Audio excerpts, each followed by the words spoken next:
Bonjour et bienvenue dans ce 6e numéro du podcast de l'IDREA pour tout comprendre sur la ruralité et les mondes agricoles. Je ne sais pas ce que vous faites de vos week-ends, mais moi, je fais mes courses au marché voisin et en grande surface où je trouve un assortiment de produits disponibles en libre service, proposés à des prix très compétitifs et des gammes de produits renouvelées régulièrement. C'est la réalité de la grande distribution. Si au départ les coopératives de consommation et les premiers grands magasins, Félix Petin et Le Bon Marché en France ou Woolworth aux États-Unis, vont tout au long du 19e siècle amorcer le phénomène de la grande distribution, ce n'est qu'en 1930 aux États-Unis et 1960 en France que s'ouvrent les premiers hypermarchés tels que nous les connaissons.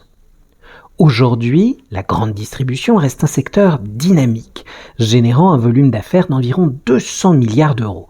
Le secteur regroupe plus de 150 métiers qui s'exercent en magasin, dans des entrepôts ou des bureaux. Et alors sinon, à quoi ça sert la grande distribution ?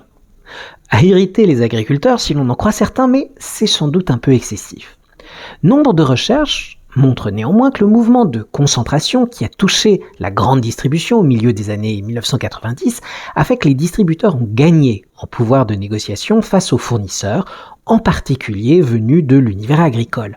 Cela explique que les relations entre grande distribution et agriculture soient devenues souvent conflictuelles. Ainsi, chaque année se joue un bras de fer sur les prix des produits alimentaires et la variable d'ajustement est plus souvent qu'à son tour les agriculteurs.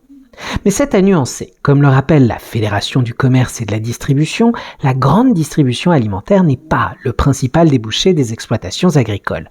Sur la plupart des produits agricoles, elle ne dépasse pas les 50% de part de marché et la part des négociations annuelles avec la grande distribution reste marginale dans les revenus des exploitants agricoles, entre 10 et 15% selon les filières, souvent moins.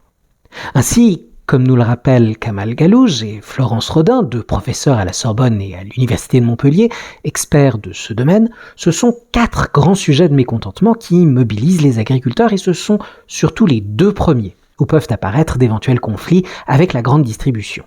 La faiblesse des revenus liée à des conditions de travail extrêmement difficiles et la concurrence déloyale des produits importés qui favorise des importations massives de produits échappant en partie au carcan des normes et standards du droit français.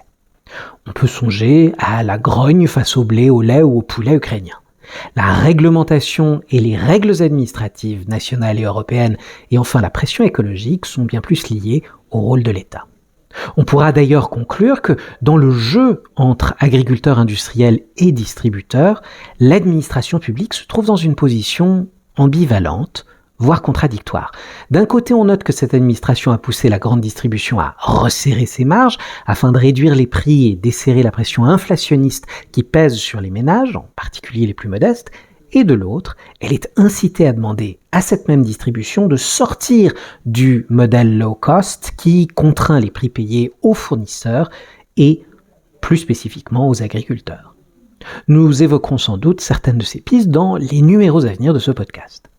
N'hésitez pas d'ici là à poser vos questions, à interagir, à commenter et partager à quoi ça sert, à faire partie de la harde des hydréarques, c'est-à-dire au groupe des gens qui s'intéressent ou se passionnent pour nos assiettes, nos produits ou nos campagnes, et celles et ceux qui les font vivre.